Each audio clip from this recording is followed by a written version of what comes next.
I did on the board. I was like, that'd be nice. Yeah, I know. Yeah, so this is, All I saw was that the last two digits compared, and I was like, hey, it's done. so this is it right now.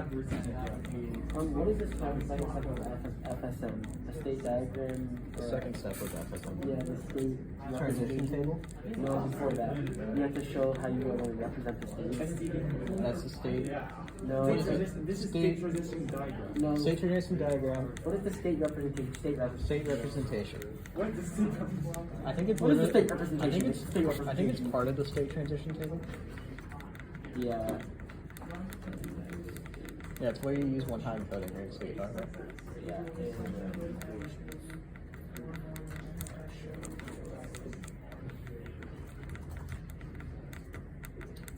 Should we put this in the appendix?